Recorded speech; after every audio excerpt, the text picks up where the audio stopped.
जय हिंद दोस्तों, mission defence academy के यूट्यूब चैनल पर आपका बहुत बहुत स्वागत है। और जिन बच्चों ने अभी तक चैनल सब्सक्राइब नहीं किया है वो चैनल को सब्सक्राइब करें, और जो बच्चे आर्मी की तैयारी कर रहे हैं वो बच्चे आगे जो और उनके साथ वाले हैं उन बच्चों को बताएं, जिससे कि ये ज्यादा से ज्यादा फायदा उठाएं। तो देखिए, बिना समय गंवाए हम अपने पेपर पे ही आते हैं, क्योंकि मेरे हिसाब से ये पेपर थोड़ा सा लेंथी है। तो पहला क्वेश्चन आता है, ब्लैक पल किसे कहा जाता है? ब्लैक पल यानी कि काला मोती किसे कहा जाता है? काला मोती किसे कहा जाता है? तो ध्यान रखना बेटा, एक ये ब्राजीलियाई फुटबॉलर है। ध्यान रखना, ब्राजीलियाई फुटबॉलर है जो कि ब्राजील के लिए फुटबॉल खेलते हैं, और उनका नाम है पेले। उनको क्या कहा जाता है? ध्यान रखना, काला मोती या ब्लैक पल बोलते हैं। तो पेले हैं, ये खिलाड़ी हैं कहां के? ब्राजील के एक फुटबॉल प्लेयर है। इसके बाद चलिए, ये सेरेना विलियम्स और वीनस विलियम्स हैं, ये दोनों बहनें हैं।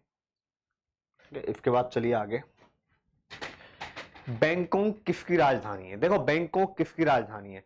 बैंकॉक कौन से देश की राजधानी है? बैंकॉक ध्यान रखना थाईलैंड की है।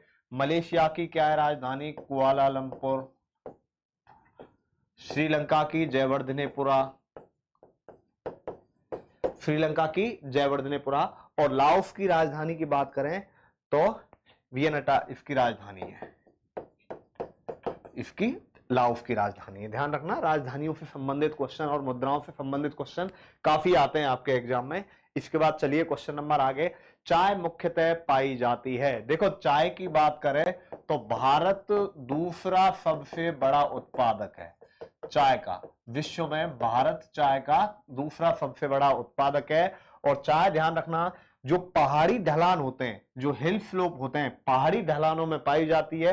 और भारत में सबसे ज्यादा कहां पाई जाती है? असम में। भारत में सबसे ज्यादा चाय कहां उगाई जाती है? असम में।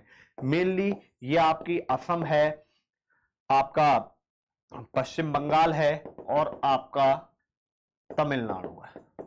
नीलगिरी की पहाड़ी वहां पे बहुत अच्छी मात्रा में उगाई जाती है, और इन तीन राज्यों में ही भारत की लगभग अधिकतम चाय है वो उगाई जाती है। ये पहाड़ी ढलान वाले होते हैं, वहां उगाई जाती है। चिल्का झील कहां है? देखो, चिल्का झील, ये ध्यान रखना, भारत की सबसे बड़ी झील है और विश्व की दूसरी बड़ी झील है। ध्यान रखना। और ये चिल्का झील कहां पे? आपकी उड़ीसा में है। चिल्का झील कहां पे है? उड़ीसा में। ध्यान रखना, यह भारत की तो सबसे बड़ी है, विश्व की दूसरी सबसे बड़ी झील है। इसके बाद चलिए आगे, अगला क्वेश्चन है पांचवा, गंगटोक कहां की राजधानी है? देखो बेटा, गंगटोक कहां की राजधानी है? नागालैंड की बात करें तो नागालैंड की राजधानी है कोहिमा। मिजोरम की बात करें, मिजोरम की राजधानी है आइजोल। देखो बेटा, एक चीज ध्यान रखना, जो राजधानी नॉर्थ ईस्ट वाले अपने राज्य हैं उनकी जरूर याद रखनी है, ठीक है। सिक्किम की राजधानी गंगटोक है, बिल्कुल सिक्किम, तो इसका सही आंसर सिक्किम है। अरुणाचल प्रदेश की राजधानी ईटानगर है। अरुणाचल प्रदेश की राजधानी क्या है? ईटानगर है। इसके बाद चलिए आगे, लोकसभा को कौन 5 वर्ष की अवधि पूरी होने से पहले ही भंग कर सकता है? देखो, ध्यान रखना, कौन भंग कर सकता है? राष्ट्रपति कर सकता है, लेकिन ऐसा नहीं है कि राष्ट्रपति अपने विवेक से करे। प्रधानमंत्री उसको सिफारिश करेगा, और प्रधानमंत्री के अनुमोदन पर राष्ट्रपति है वो लोकसभा को, ध्यान रखना, पहले ही भंग कर सकता है। राज्यसभा की पूछे तो बेटा, राज्यसभा ध्यान रखना कभी भी भंग नहीं होती है, क्योंकि राज्यसभा एक स्थायी निकाय है। कल ये पेपर में था शायद क्वेश्चन, तो राज्यसभा कैसी निकाय है? एक स्थायी निकाय है। राज्यसभा को भंग नहीं किया जा सकता है कभी भी। ध्यान रखना, लोकसभा राष्ट्रपति भंग कर सकता है, लेकिन कब करेगा? जब प्रधानमंत्री उसे अनुमोदित करेगा, तब वह उसको भंग कर सकता है। इसके बाद चलिए आगे चलते हैं, क्वेश्चन नंबर 7वां। देखो, क्वेश्चन नंबर 7 में पाओ बेटा, इसके बाद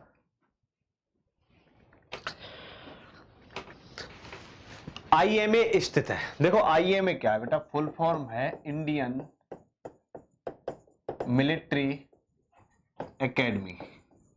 मैंने पहले ही बताया था, ये कहां पे? देहरादून में। देहरादून में ध्यान रखना इंडियन मिलिट्री एकेडमी में क्या होता है, जो भी अपने ऑफिसर्स होते हैं बेटा, आर्मी के ऑफिसर्स होते हैं जो एनडीए के थ्रू सेलेक्ट होते हैं या सीडीएस के थ्रू सेलेक्ट होते हैं, तो उनकी ट्रेनिंग कराई जाती है। और उनकी ट्रेनिंग कहां पे होती है, आईएमए देहरादून में ट्रेनिंग कराई जाती है उनकी। इसके बाद चलिए आगे चलते हैं। क्वेश्चन नंबर 8, वीरता का सर्वोच्च पुरस्कार कौन सा है? देखो पद्म विभूषण, भारत रत्न, ये वीरता के पुरस्कार नहीं है। मैं एक बार आपको इनका बेटा क्रम बता देता हूं। तो वीरता का जो सर्वोच्च है वो है परमवीर, परमवीर चक्र। दूसरे पे आता है बेटा अशोक चक्र। तीसरे पे आता है आपका महावीर चक्र। ध्यान रखना, महावीर चक्र। सबसे पहले परमवीर चक्र, दूसरे पे अशोक चक्र, तीसरे पे महावीर चक्र। फिर इसके बाद आता है बेटा कीर्ति चक्र, इसके बाद आता है आपका वीर चक्र, और जो सबसे छोटा होता है वो होता है आपका शौर्य चक्र होता है। कौन सा होता है? शौर्य चक्र होता है। तो इनमें जो सर्वोच्च पुरस्कार है, तो सर्वोच्च पुरस्कार कौन सा हो गया? परमवीर चक्र। तो जो इसका राइट आंसर है इसका क्या होगा? वीरता का जो सर्वोच्च पुरस्कार है वो कौन सा होगा बेटा? परमवीर चक्र। इसके बाद चलिए आगे चलते हैं। कौन अपने अंगों को फिर से उगा सकता है? देखो कुछ एक जानवर हैं जिनमें ये क्वालिटी होती है। तो अब आओ इसमें कौन अपने अंगों को फिर से उगा सकता है? तो इसमें देखो सांप बिल्कुल भी नहीं है, छिपकली नहीं है, मगरमच्छ नहीं है, केंचुआ। देखो छिपकली अपनी पूंछ को फिर से उगा सकती है, छिपकली है वो अपनी पूंछ को फिर से उगा सकती है। ऐसी बेटा एक स्टारफिश है, स्टारफिश, स्टारफिश। ध्यान रखना ये अपनी भुजा को फिर से उगा सकती है। जो स्टारफिश है वो अपनी भुजा को फिर से उगा सकती है। एक और है बेटा प्लेटफॉर्म है, प्लेटवर्म है, एक है प्लेटवर्म। ये ध्यान रखना एक कोशिका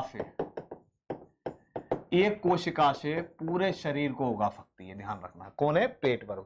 तो तीन ऐसे हैं, एक तो छिपकली हो गई, एक स्टारफिश हो गई, एक प्लेटवर्म हो गई। लेकिन ध्यान रखना यहाँ प्लेटवर्म इसलिए ज्यादा इंपॉर्टेंट हो जाता है कि ये पूरी कोशिका से ही दोबारा, एक कोशिका से ही दोबारा पूरा शरीर का निर्माण कर सकती है। उसके बाद चलिए आगे। संसद के ऊपरी सदन को, देखो संसद में ऊपरी सदन बोलते हैं इसको, उच्च सदन बोलते हैं, या इसको बोलते हैं बेटा प्रथम सदन। बात एक ही है, ऊपरी सदन, उच्च सदन या प्रथम सदन, यह आपका राज्यसभा होता है। और ध्यान रखना लोकसभा की बात करें तो लोकसभा आपका निम्न सदन कहलाता है, निम्न सदन या दूसरा सदन, दूसरा सदन। तो राज्यसभा आपका ऊपरी सदन कहलाता है, या उच्च सदन कहलाता है, या प्रथम सदन कहलाता है। और जो लोकसभा है वो आपका निम्न सदन कहलाता है, या फिर जिसको हम दूसरा सदन भी बोलते हैं बेटा। इसके बाद चलिए आगे चलते हैं। महाराष्ट्र के किस स्थान पर परमाणु ऊर्जा का केंद्र है? देखो महाराष्ट्र के किस स्थान पर परमाणु ऊर्जा का केंद्र है, तो इसके बारे में देखो मैं आपको थोड़ा सा बता देता हूं बेटा। पहले परमाणु ऊर्जा केंद्रों की बात करें, महाराष्ट्र के किस स्थान पर परमाणु ऊर्जा का केंद्र है, तो वो है तारापुर। तारापुर ध्यान रखना भारत का पहला परमाणु ऊर्जा का केंद्र है, भारत का पहला है। और ध्यान रखना ये 1962 में, आई थिंक 1962 ही है एग्जैक्ट, बिल्कुल एकदम। तो तारापुर भारत का पहला है। देखो इसके अलावा और भी हैं परमाणु ऊर्जा के, वो मैं आपको बता देता हूं। एक तो काकरपारा है, काकरपारा ये आपका बेटा कहां है? गुजरात में। देखो 5-6 एक बार इनको बता देता हूं, आप एक बार याद कर लेना, आते रहते हैं। काकरपारा गुजरात है। एक है बेटा आपका रावत भाटा, जो कहां पे? राजस्थान में। एक है बेटा आपका रावत भाटा के बाद कालपक्कम, कालपक्कम कहां पे? तमिलनाडु में। कालपक्कम कहां पे? तमिलनाडु में। तो ये आते हैं, ध्यान रखना, कालपक्कम है तमिलनाडु में। इसके बाद नरोरा है, नरोरा कहां पे बेटा? यूपी में। नरोरा कहां पे? यूपी में, उत्तर प्रदेश में है नरोरा। और एक और है लास्ट कैगा, ये कर्नाटक में है बेटा। ये कहां पे? कर्नाटक में। तो ध्यान रखना ये आते रहते हैं क्वेश्चन भाई कि कौन सा कहां पर है। तो महाराष्ट्र में तारापुर है, काकरपारा गुजरात में, रावत भाटा राजस्थान में, कालपक्कम तमिलनाडु में, नरोरा यूपी में, और कैगा कर्नाटक में।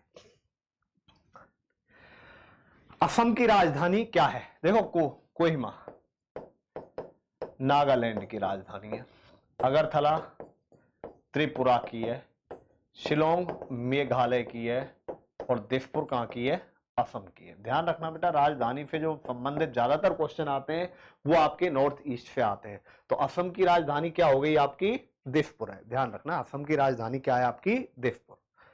इसके बाद चलिए आगे चलते हैं, अगला क्वेश्चन, जैन धर्म के संस्थापक कौन है? देखो जैन धर्म के संस्थापक पूछे हैं, तो जैन धर्म के पहले संस्थापक हैं वो आपके बेटा ऋषभदेव या भगवान आदिनाथ हैं, ये आपके पहले हैं, पहले तीर्थंकर भी हैं आपके, ध्यान रखना। और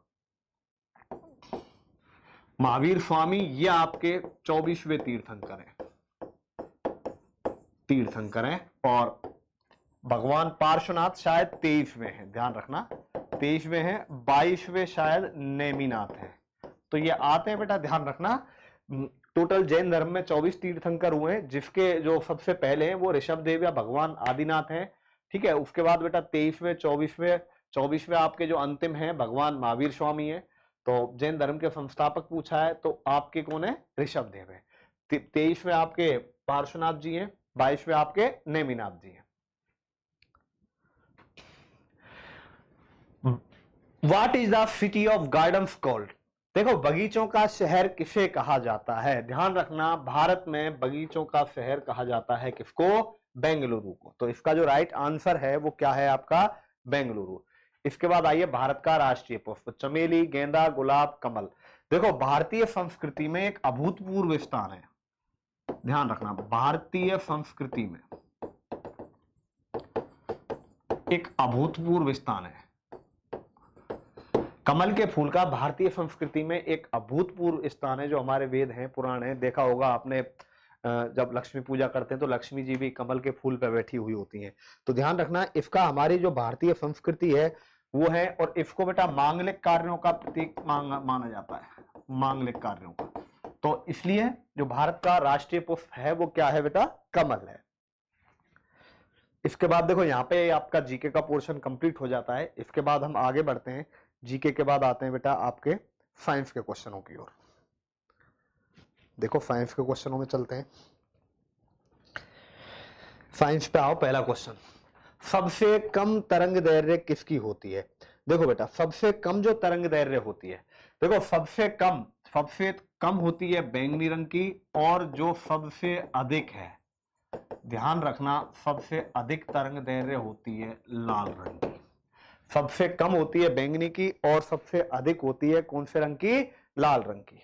इसके बाद चलिए आगे, इनमें से कौन सा मिश्रण है? देखो समुद्र का पानी, लिक्विड सोप, वर्षा का पानी। देखो वर्षा का पानी होता है प्रारंभ में बिल्कुल शुद्ध होता है, लिक्विड सोप भी शुद्ध है। समुद्र के पानी की बात करें तो सी वाटर में देखो बहुत सारे, एक समुद्र है, समुद्र के पानी में बहुत सारे लवण होते हैं, तो समुद्र का पानी इसमें क्या हो गया, मिश्रण हो गया। सबसे ज्यादा बेसन नहीं है बेटा, भेदन क्षमता।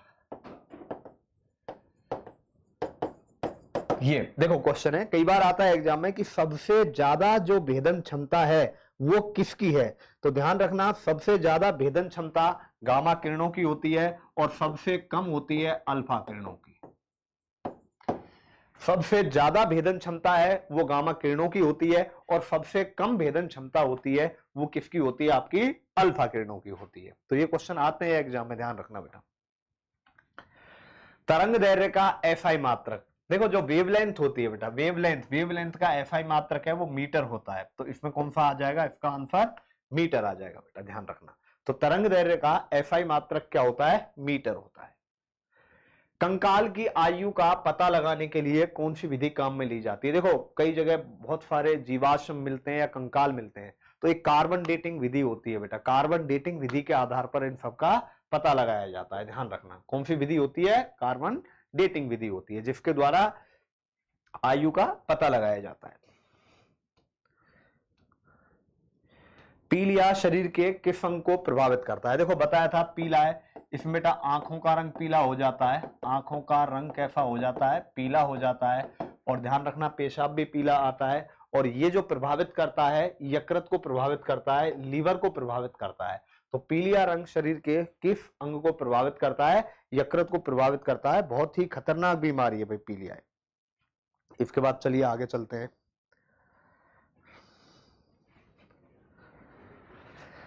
निम्न में से जहरीली गैस कौन सी है? देखो जहरीली गैस का पूछा है, नाइट्रस ऑक्साइड। देखो नाइट्रस ऑक्साइड है बेटा, ये नाइट्रस ऑक्साइड है, ध्यान रखना। इसको हंसने वाली, हंसाने वाली गैस भी कहा जाता है।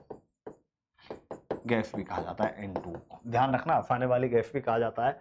सल्फर डाइऑक्साइड, ध्यान रखना बेटा, ये भी जहरीली गैस है, ये भी जहरीली गैस है, ध्यान रखना। सल्फर डाइऑक्साइड एक जहरीली गैस है जो आजकल, ध्यान रखना, इससे क्या होता है बेटा, आजकल स्ट्रोक की बीमारी, हृदय रोग, ध्यान रखना, इससे स्ट्रोक की बीमारी, हृदय रोग और कैंसर जैसी बीमारियां बेटा इससे हो रही हैं। तो सल्फर डाइऑक्साइड भी जहरीली गैस है। मीथेन एक रंगहीन और एक गंधहीन गैस है, ध्यान रखना, मीथेन। इसके बाद ओजोन आती है बेटा। देखो, ओजोन ऑक्सीजन के 3 परमाणुओं से बनती है। मैं किसी एक पेपर में बता चुका हूं, ऑक्सीजन पराबैंगनी किरणों से रिएक्शन करता है तो वो 2 अणुओं में बढ़ जाता है, वापस एक अणु ऑक्सीजन से क्रिया करके ऑक्सीजन O3 बना लेते हैं। तो ध्यान रखना, ओजोन ये अत्यंत जहरीली गैस है, अत्यंत जहरीली गैस है, जहरीली गैस है, ध्यान रखना। अब आपसे पूछा है जहरीली गैस, देखो हालांकि बेटा ये भी जहरीली है, ये भी जहरीली है, लेकिन ज्यादा जहरीली कौन सी है, ओजोन है। बाकी सल्फर डाइऑक्साइड भी आपकी कैसी गैस है, जहरीली गैस है। तो इनमें जो अत्यंत जहरीली गैस है वो आपकी O3 है, ध्यान रखना। और ये बहुत ज्यादा तीखे गंध की गैस है, ध्यान रखना, ये ओजोन है, बहुत ज्यादा तीखे गंध वाली गैस है, तीखे गंध वाली गैस है बहुत ज्यादा। इसके बाद चलिए आगे चलते हैं।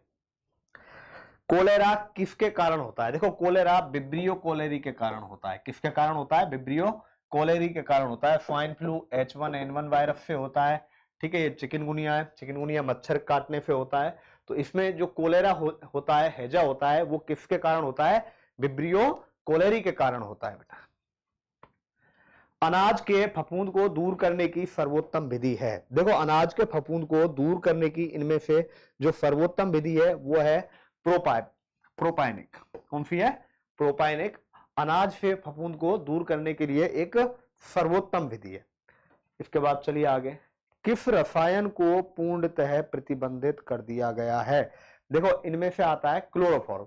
देखो, क्लोरोफॉर्म को क्या है बेटा, चिकित्सा में तो बंद कर रखा है, लेकिन जो क्लोरोफॉर्म है, मेन जो साबुन वगैरह बनाते हैं वो क्लोरोफॉर्म से बनाते हैं, ध्यान रखना। क्लोरोडेन, देखो क्लोरोडेन क्या है बेटा, एक कीटनाशक दवाई है। यूएसए में क्या किया था, 1988 तक क्या करते थे, जो भी दीमक वगैरह है उसको मारने के लिए क्लोरोडेन का इस्तेमाल करते थे, लेकिन इसके काफी साइड इफेक्ट आए, इसलिए क्लोरोडेन को पूर्णतः प्रतिबंधित कर दिया गया बाद में। तो क्लोरोडेन को प्रतिबंधित कर दिया गया है। यूरिया है बेटा, आज भी चल रही है, जो यूरिया है खेतों में, खादों में आज भी चल रहा है। एनपीके, ये भी बेटा कीटनाशक है, एक ध्यान रखना, ये भी क्या है, कीटनाशक है। तो इनमें से कौन सा है? क्लोरोडेन है। क्लोरोडेन को पूर्णतः प्रतिबंधित कर दिया गया है। इसके बाद चलिए आगे चलते हैं। Question number 26। देखो, क्वेश्चन नंबर 26 क्या है आपके पास? चिकनगुनिया किस परजीवी के काटने से होता है? देखो ध्यान रखना, चिकनगुनिया एक मच्छर के काटने से होता है। किसके काटने से होता है बेटा? मच्छर के काटने से होता है। तो चिकनगुनिया का पूछे किसकी वजह से होता है? ये एक मच्छर के काटने के कारण होता है।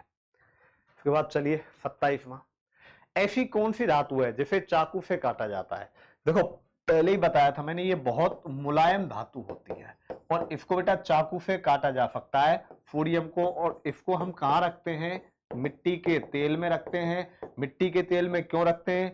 क्योंकि ये अत्यंत क्रियाशील धातु है। ये अत्यंत क्रियाशील धातु है, जो ऑक्सीजन से क्रिया करके यदि इसको खुले में रखेंगे तो ये विस्फोटक बन जाती है। तो ध्यान रखना, ऐसी कौन सी धातु है चाकू से काटा जाता है? तो वो कौन सी धातु है? आपकी सोडियम धातु है। इसके बाद चलते हैं। हाइड्रोजन यौगिक का सूत्र क्या है? देखो, ये हाइड्रोजन है, ये ऑक्सीजन है, ये नाइट्रोजन है, ये कार्बन डाइऑक्साइड है। तो हाइड्रोजन का सूत्र क्या है? H2। श्वसन केंद्र कहां स्थित होता है? देखो, श्वसन केंद्र है, ध्यान रखना, ये आपका मेडुला में होता है। कहां स्थित होता है? मेडुला में स्थित होता है।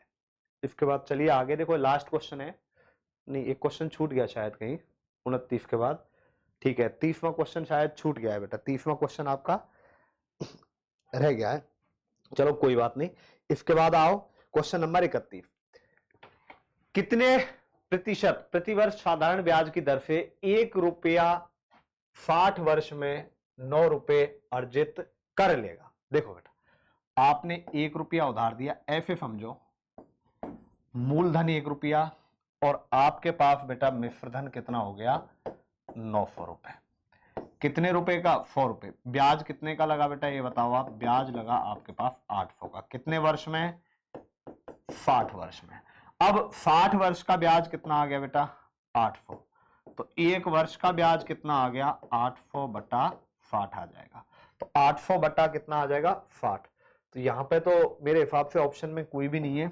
6 का भाग देंगे इसमें, 20 से ही काट दो बेटा। 20 से 4 बार कट गया और 20 से कितनी बार कट गया 3। तो 13 सही 1 बटा 3 वर्ष। ये क्या कितने प्रतिशत साधारण ब्याज की दर से 1 रुपया 60 वर्ष में 9 रुपए का ब्याज अर्जित कर लेगा। सॉरी 9 रुपए का ब्याज अर्जित है, क्वेश्चन में थोड़ी सी मिस्टेक हो गई। 9 रुपए का ब्याज अर्जित कर लेगा तो 1000 हो जाएंगे और यहां कितना कर दो बेटा 900 ब्याज। ठीक है, 60 वर्ष में कितना है ब्याज 900। तो एक वर्ष में 900 बट्टा कितना आ गया 60। कितना आ जाएगा बेटा 15%। तो कितना आ जाएगा 15% आ जाएगा। ध्यान रखना, क्योंकि पहले हम थोड़ी सी मिस्टेक कर गए थे। वो 9 रुपए के ब्याज की बात कर रहा है, तो 9 रुपए का ब्याज मतलब आपके पास 10 रुपए हो जाने चाहिए बढ़ के। तो बात वही, आप 100 मान लो। 100 पे इसलिए क्योंकि प्रतिशत निकालना आसान होता है। इसके बाद देखिए अगला चलते हैं। यदि चाय के उत्पादन में, देखो क्वेश्चन के हिसाब से देखो, यदि चाय की कीमत 20% बढ़ने पर चाय की खपत में कितने प्रतिशत करें कि खर्चा ना बढ़े। देखो चाय, मान लो पहले हम चाय पर 100 रुपए खर्च करते थे, कीमत 20% बढ़ गई, तो अब कितना खर्च करेंगे 120 करेंगे। अब कितनी कमी की जाए खर्चा ना बढ़े। देखो कमी कितनी करेंगे बेटा, चाय की कीमत में कमी करेंगे। पहले 100 खर्च करते थे, अब 120 खर्च कर रहे हैं, तो कमी कितने की आ गई बेटा 20 की। कितने पे 120 पे। प्रतिशत ज्ञात करना है तो गुणा में 100 कर दो।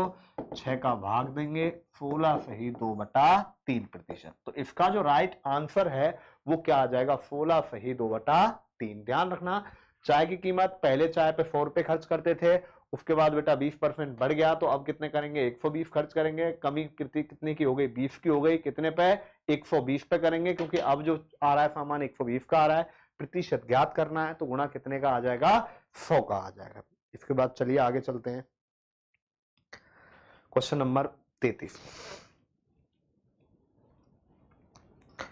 देखो क्वेश्चन नंबर 33 पे आओ। एक व्यापारी 2 कुर्सियां 100 रुपए प्रति कुर्सी की दर से बेचता है। एक पर 10% लाभ और दूसरे पर 10% हानि। तो ध्यान रखना, ऐसे सौदे में x² बटा 100% हानि होगी। x का मान क्या है बेटा 10 है, 10 का स्क्वायर बटा 100 बटा 100 आ जाएगा। कितना आ गया 1% हानि आ जाएगा। तो ध्यान रखना, ऐसा क्वेश्चन आ जाए जहां 2 कुर्सियां या कोई भी एक वस्तु को बेचने पर जितने प्रतिशत लाभ है उतने ही प्रतिशत हानि है, या 2 चीजों को बेचने पर हो रहा है, तो वहां आप डायरेक्ट बेटा ये ट्रिक लगा दो x² बटे 100% हानि होती है सौदे में। लेकिन यदि क्वेश्चन में थोड़ा सा बदल देता, बदलने का मतलब है ये कहता कि 2 वस्तुएं समान मूल्य पर खरीदी जाती है, एक को 10% लाभ और एक को 10% हानि पर बेचता है, तो उस सौदे में पूछता, तो उस सौदे में हमें ना तो लाभ होता और ना ही हानि होती। इसके बाद चलिए बेटा आगे चलते हैं। 3 संख्याओं की औसत 27 है। पहली देखो, पहली दूसरी तीसरी, ऐसा क्वेश्चन आ जाए वापस से पढ़ो। देखो तीसरी पहली से 5 गुनी है, तीसरी संख्या पहली संख्या से 5 गुनी है। तीसरी संख्या देखो ये 5 गुनी हो गई, ये पहली हो गई। ठीक है, पहली 1 तीसरी 5। अब क्या कर रहा है, दूसरी पहली से 3 गुनी है, दूसरी पहली से 3 गुनी है। तो आपसे पूछिए संख्याएं क्रमशः होंगी। अब देखो 3 का औसत 27 है, तो बेटा तीनों का योगफल कितना होगा बताओ। तीनों का योगफल होगा 27 गुणा 3, कितना आ गया 81। आपसे अब पहली पूछी है, तो पहली देखो बेटा 81 बटा टोटल तीनों का 5 3 8 और 1 9 गुणा में 1, कितना आ जाएगी 9। दूसरी पूछी है 27, तीसरी पूछी है 9 पंजे 45। नहीं तो आप सीधी देखो बेटा ऑप्शन में, देखो कौन सा है कि तीसरी पहली से 5 गुनी है, तीसरी पहली से 5 गुनी है। देखो यहाँ तीसरी पहली से, देखो ये तो ऑप्शन गलत ही हो जाएगा, ये भी गलत हो जाएगा। तीसरी पहली से क्या हो गई 5 गुनी हो गई, लेकिन उनका औसत क्या है 27 है। ध्यान रखना, उनका औसत 27 है, तो औसत 27 है, तो एक तरीके से ये मान लो बेटा 1 3 5 है, तो बीच की संख्या क्या होगी 27 होगी। तो इसका जो राइट आंसर है वो आपके पास क्या हो जाएगा 9, 27 और 45। एक पिता अब से 6 वर्ष पूर्व, देखो बेटा मैं इसको डायरेक्ट ट्रिक से बताऊंगा, एक्स से करेंगे तो काफी बड़ा हो जाएगा क्वेश्चन, ठीक है। यहां पिता की बात करें और यहां पुत्र की बात करें, ये वर्तमान मान लो अब से 6 वर्ष पूर्व की बात कर रहा है बेटा। तो देखो 6 साल पहले, 6 साल पहले अपने पुत्र से 6 गुना था, पुत्र 1 का तो पिता 6 का, पुत्र 1 का तो पिता 6 का। कितने साल बाद, 3 वर्ष बाद पिता 3 गुना होगा, पिता कितने गुना होगा 3 गुना होगा। अब यहाँ कॉमन फैक्टर निकालो बेटा, डायरेक्ट फॉर्मूला है, मैंने क्लास में बता रखा है। 6 वर्ष पहले और 3 वर्ष बाद अंतर कितने का हो गया 9 का हो जाएगा अंतर, और यहाँ पे इनके बाद के अनुपातों का अंतर 3 और 1 का अंतर 2 आ जाएगा, 6 कम 6 बचगुणा करो -3 आ जाएगा, ठीक है। तो बेटा ये 9 दूनी 18/3 आ गया, कितना आ गया 6 का गुणा कर दो, 6 छिंगी 36 और ये 6, लेकिन ये कब आया बेटा 6 साल पहले। आज की पूछिए, आज से 6 साल पहले 36, तो आज ये 42 का हो गया, और ये आज कितने का हो गया 12 का हो गया। नहीं तो एक ऑप्शन है, आप डायरेक्ट देखो बेटा 42 और 36, यदि 6 साल पहले की बात करें तो 42 में से 6 घटाओ 36, 12 में से 6 घटाओ 6, तो देखो ये 6 गुना हो गया।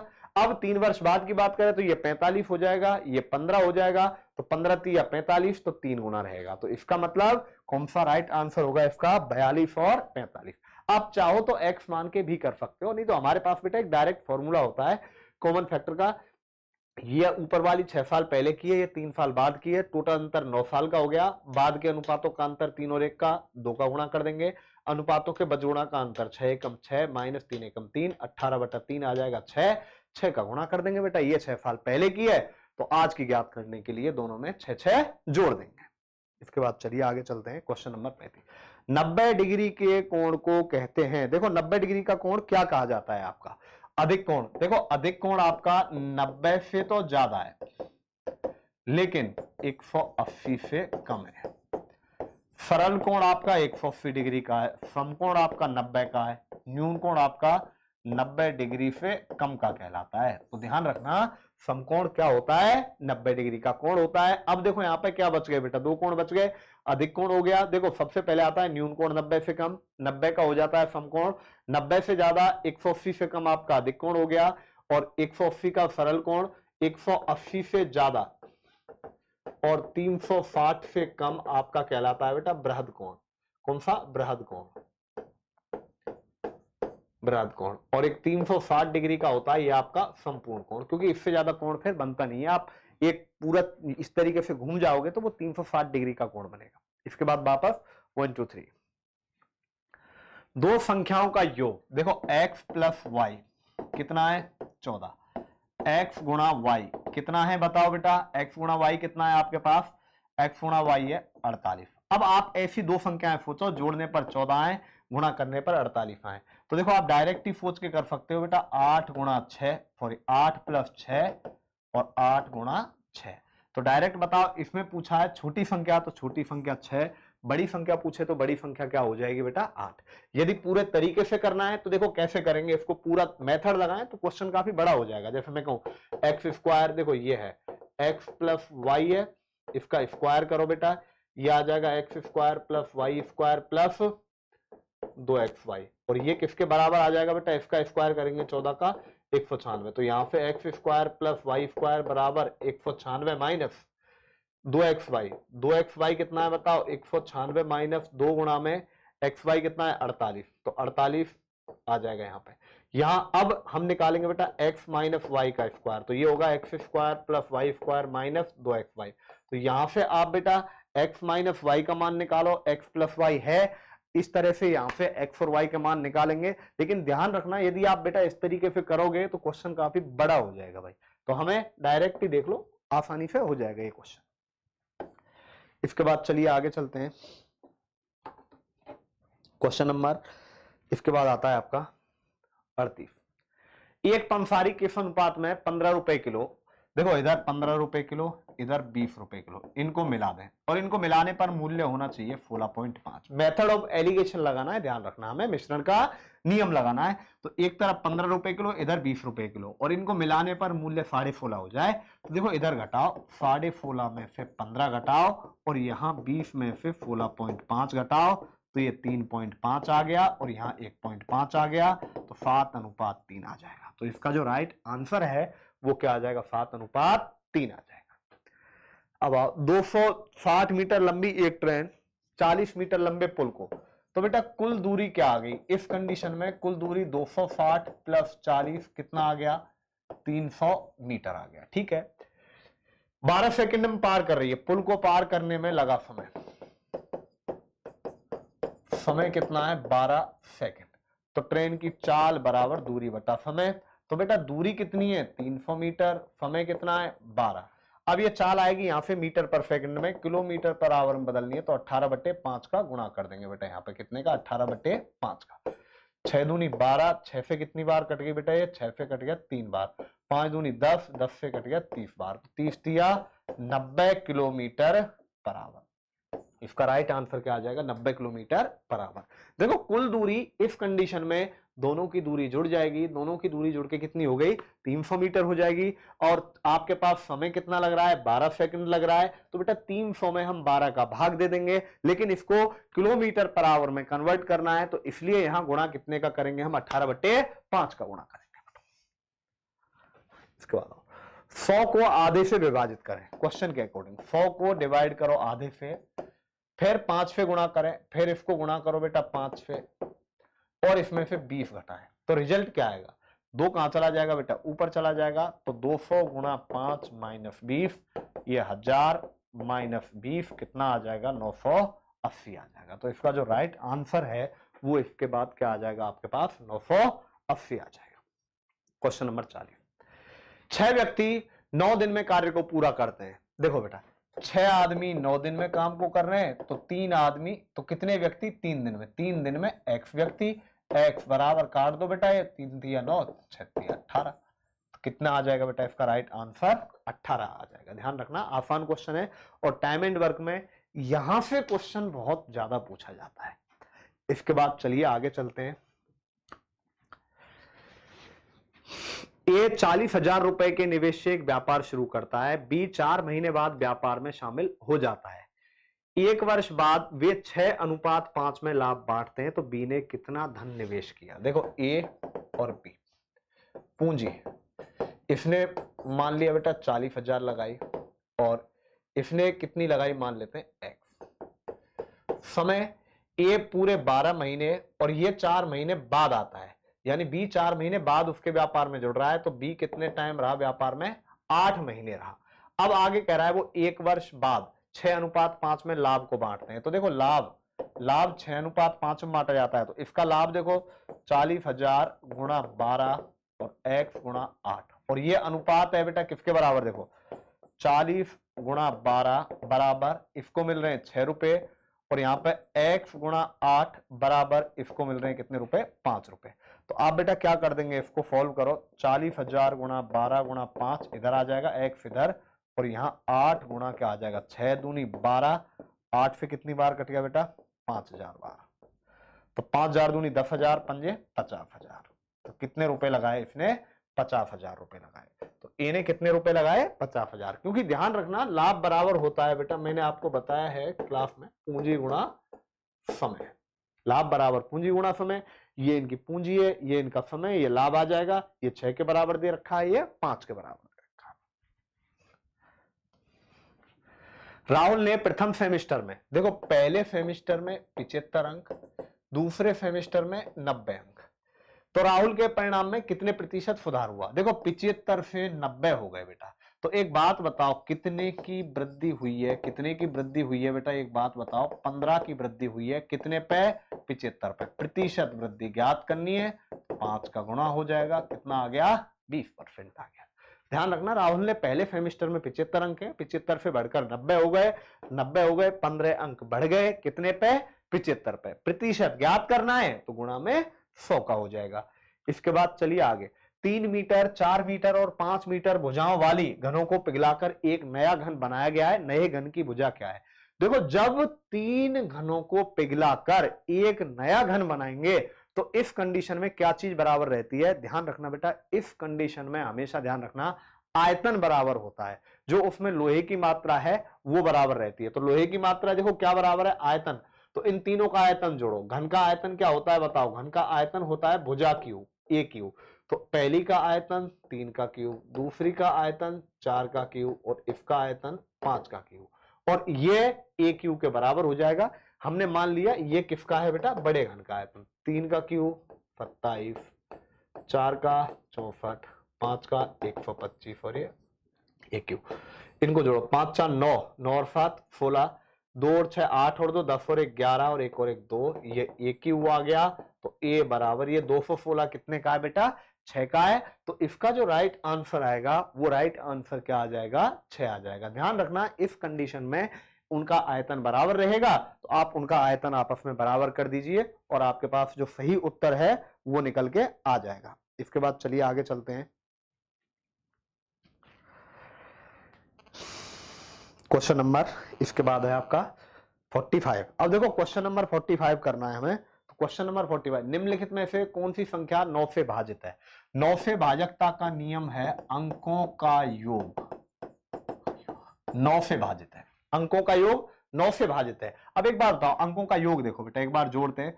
7 5 12 और 3 15 और 2 17 और 4 21 और 5 26 और 8 कितने हो गए बेटा? 26 और 8 34। भाग जा रहा है 9 का 34 में? नहीं जा रहा।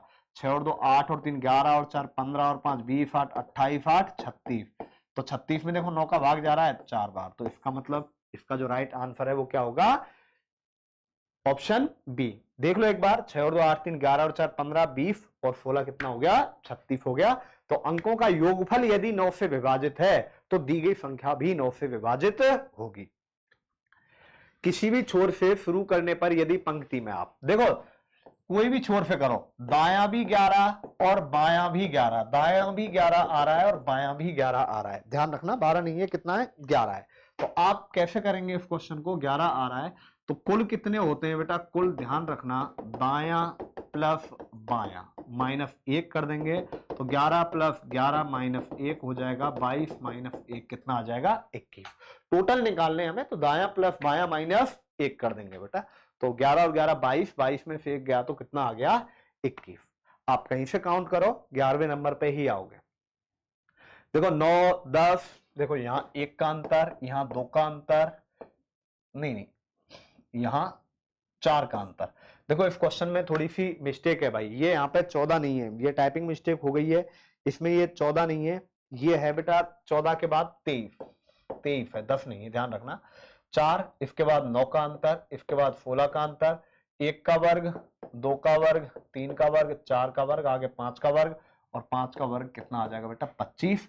अब आगे 25 आ गया तो इसका मतलब बेटा 39 और 25 कितना हो गया? 64। तो इसका जो आगे का है क्या आ जाएगा? 64 आ जाएगा। निम्न में से भिन्न छांटिए। देखो बर्फ बिल्कुल सफेद होगी, पनीर भी सफेद, दूध भी सफेद, कागज कोई जरूरी नहीं है सफेद हो। भाई कागज कैसे भी रंग का हो सकता है, ध्यान रखना। बाकी ये तीनों चीज है वो सफेद ही होंगी। क्वेश्चन नंबर 49 पे आओ। अब देखो आर बी का भाई है। देखो क्वेश्चन के अकॉर्डिंग चलना है बेटा, इसमें आपको क्या करना है? आर बी का भाई है। देखो आर बी का भाई है तो आर भाई है बी का, आर आई का पति है, आर भाई है बी का, आर पति है आई का, तो आई महिला है, ये पुरुष है। पुरुष है तो ध्यान रखना हमें बेटा स्क्वायर में बंद करना है और महिला है तो इन सर्कल करना है। आगे दिया है बेटा आई डी की माता है, तो ये माता है किसकी? डी की, तो डी इनका बच्चा हो गया है। डी वाई का भाई है, डी भाई है, भाई है तो लड़का है किसका? वाई का, वाई का भाई है। तो इनमें सबसे लंबा कौन है बेटा? ये क्वेश्चन भाई गलत टाइप हो गया है। इसका जो है वो है बी वाई का क्या लगता है? बी वाई का क्या लगता है? ध्यान रखना बी वाई का क्या लगता है। देखो बी वाई का, अब वाई, ये वाई की मां है, ये पिताजी हो गए, ये इसका भाई है। यहां जेंडर क्लियर नहीं है पुरुष है या महिला है, तो या तो ये बेटा चाचा होगा, यदि पुरुष है तो चाचा, और यदि महिला है तो क्या होगी बेटा, बुआ। तो जो भी ऑप्शन है वो देख लो, एक ही दे रखा है, चाचा या बुआ। दोबारा देख लो एक बार, आर बी का भाई है, आई आर की पत्नी है, डी इसका बेटा है और ये इसका भाई है। तो वाई देखो, वाई की माँ हो गई, माँ का हस्बैंड पिता हो गया, और ये पिता का भाई हुआ तो चाचा है, बहन हुई तो बुआ है। इसके बाद देखिए अगला क्वेश्चन, ए लंबा है ई से, देखो ई नीचे छोटा, ए लंबा हो गया, एफ लंबा है ए से, एफ लंबा ए से हो गया, और बी लंबा है एफ से। तो सबसे लंबा कौन सा है, तो सबसे लंबा क्या हो जाएगा बेटा, बी हो जाएगा। ये बी कर लेना, इसका जो राइट आंसर है वो क्या हो जाएगा, बी हो जाएगा। तो ध्यान रखना यहाँ पे ये आपका पेपर कंप्लीट हो जाता है। बाकी अपना स्कोर सभी कमेंट बॉक्स में मुझे बताओ, ताकि पता चले आपकी क्या कंडीशन है क्या नहीं।